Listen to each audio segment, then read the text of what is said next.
months since I've had to go to the auction site for pickup. And sometimes we go once a week, sometimes it's once a month. But our main road that takes us most of the way there is under construction. Look at this traffic. Look at this construction. I swear. I mean, look how far that's backed up. Am I going to somehow try to turn through here? So, the way we picked today, I found the last time about a month ago with GPS to be a pretty nice alternative route. So, like an idiot, I thought I didn't need the GPS this time to get back there. Big circle. I knew that seemed wrong. We just did like a 15-minute circle. And it turns out, obviously, I did because I made a wrong turn. Do you remember? We just drove past us. Then at the end of this road, it tells me to turn left or right. I turned left. That's what I did last time. From this point, I knew it. It was 20 minutes last time. That's right. Stupid. I don't know what I did wrong. Guess we're gonna find out now. Next right onto Bailey Road, East Yep, I Hill Road. remember. I went left because I thought that's what we did the last time, but it's right. And then it's almost a left again right away. That's why I messed that up. Like, it's almost, I don't even think it's a quarter of a mile and you turn left again. Continue on Bailey Road for half a mile. It's a half a mile, then it's left. I love those cab overs. I want one of those. Did you see those trucks? I would daily drive out of something like that. I can handle that. I think they're so cool. Take the next left onto East Co Road, B35, North Squires Road. Oh yeah, I remember this stretch of road now. Yeah, because there's a huge dairy farm. So here's the left that I was thinking when I made that first one. Because this is the one that pretty much we stay on this road. And it just kind of winds around until we end up where we're going. I don't wonder what the hell New Yorkers would be doing way out in the middle of nowhere in Michigan. But again, when we were in Kentucky, I'm sure the Kentucky people said, why the hell are people from Michigan way out in the middle of nowhere? Porter had to pee in the church parking lot in the middle of nowhere. Look at that car, Daddy. Huh? Daddy. What? This car breaks down. Do we have that car? No, because it belongs to somebody else. I don't know, a Ford 8N. It's a nice little tractor. I would like a tractor like that. Can I come in this door? Nope, you're going to stay right here, okay? Dad will be right back. Why did I can't come in? Because you never come in. Do you ever come in here? I don't even go in there. I just stay outside. I see some people that come in. Some people go in the store if they buy a gun or something, and they have to go in. What's this? Red and white. Tell me that ain't nice. It's pretty much brand new, I feel like. Daddy! But, look at double-sided. Daddy! That, I wish I saw a marking on it. Know who made it, but that seems like a pretty good piece of cast iron anyways. 12 bucks. I paid 12 bucks for it. I don't feel like that's a bad deal. I feel like I do enough business here that they are pretty cool because technically you have 7 days to pick something up. I won that one 21 days ago and they don't charge me usually storage fees and things. They've told me in the past they wouldn't just because they know I come from so far to pick up stuff. So I won it for $10 and then the other $2 and some change roughly was just fees for using the service. Yeah, obviously sometimes that's why I have a lot of fun on the auction is because you try to get a good deal. And I think, you know, 10 bucks plus the fees were a good deal for that. Generally I try to stack up my purchases to make it worth the trip, but you know, it's part of the fun. Sometimes you win and sometimes you lose. I think it's a nice piece of cast iron and it's worth the money spent, but probably not worth the time in the car for it. But other purchases that I had bid on, or items I had bid on, if I would have won those, then it quite easily becomes worth the trip. So might be a little bit of a loss on the, you know, value that I got, but especially at gas prices over $4 a gallon, but still fun. Sometimes you win, sometimes you lose. Oh, usually I bid on a lot of knives or tools. Never have enough tools, but sometimes you find good deals on good tools. I bought a Milwaukee miter saw for $10 one time. I feel like that was a pretty good buy. So I always look for stuff like that. You know, right now there's a compound sliding miter saw that looks about brand new that I got my eye on to replace the old Milwaukee. So we'll see what that does. That's Ryobi. So it's probably, you know, probably a couple $100 saw, and it looks to be pretty new. But that probably will go for more money than I'm willing to spend on it right now. But I've been talking about getting one of them to cut bigger lumber than the Milwaukee will, so we'll see what.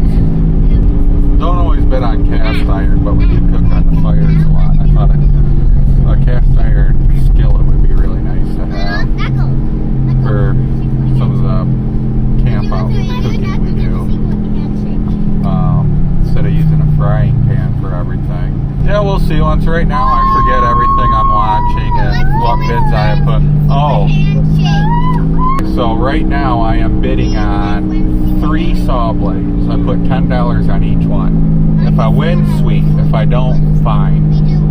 But these saw blades, I could probably make a knife out of like I did on the other one. But these are old saw blades, and each one of them has a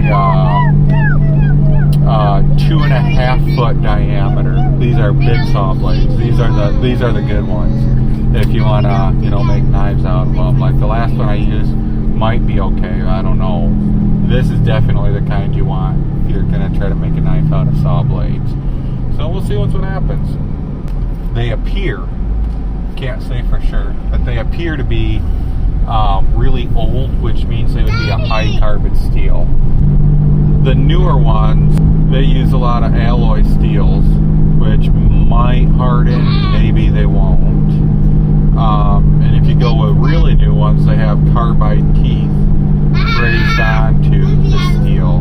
And the carbide teeth are what do all the cutting. So the metal that it's brazed to doesn't necessarily have to be a good hardened steel.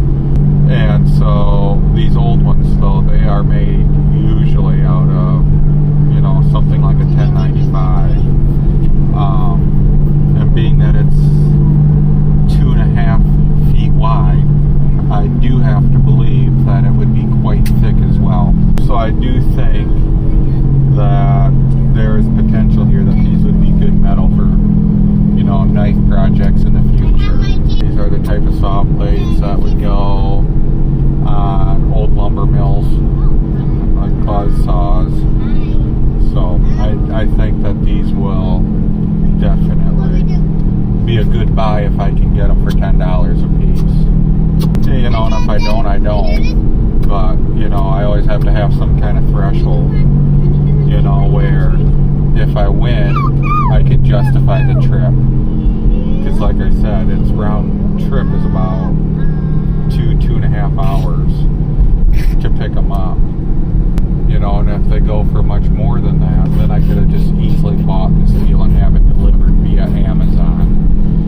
So I always look for those types of things. And I would assume in my area that I live in, this happens to be the best auction that I use, but there are so many.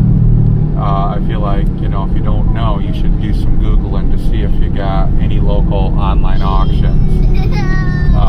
Because you can truly find some pretty good deals sometimes. I bought a Benchmade knife for $3 one time. No, I sold that knife on eBay for, I think, like $50. It was old. It wasn't a bad knife, but it did need some work. And I just figured, you know, any knife collector that's into Benchmade might be interested in fixing it up.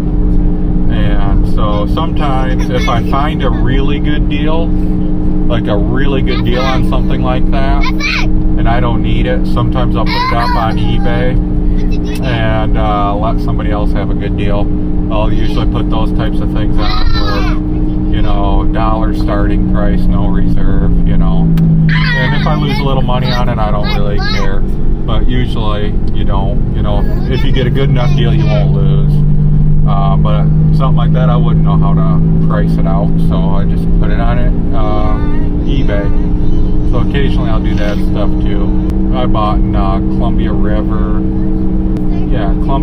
knife and tool knife, Hisatsu. If you don't know about that knife, they're discontinued.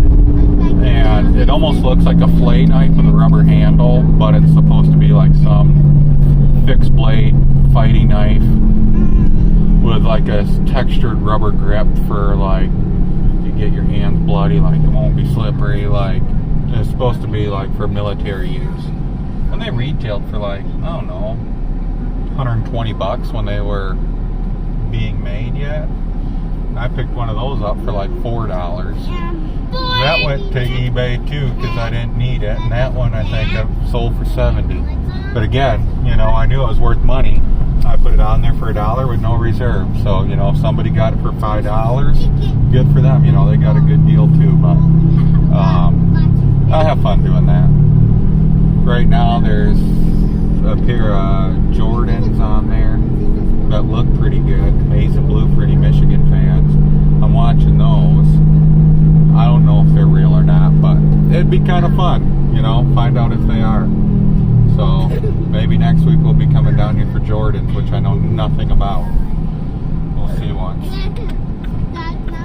Always something. You're definitely into auctions. You should get on Google and see if you got anything local to you, because find good deals.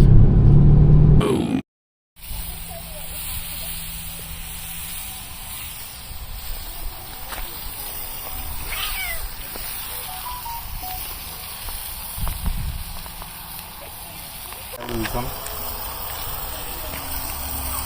Figure the kids are gonna want hot dogs, so we won't overcook those.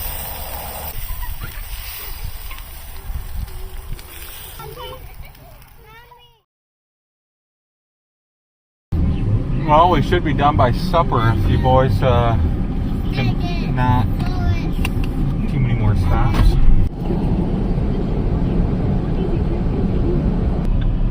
Porter, sing that song, man. You know this one, don't you? I wonder what the Soul Baby one is. Oh, I don't know. Soul Did I hear a seatbelt? Daddy, how was your baby? Was I one? Yeah, you were 1, and you were also 6 months old, and you were 2 months old. You were a day old, and you were a baby too. Daddy. You can be straight up mean to your brother and sister sometimes. Daddy? No, Daddy, I'm so mean when I'm angry. Yeah. That's the chaos. That makes me be mean. That's the chaos that makes you be mean?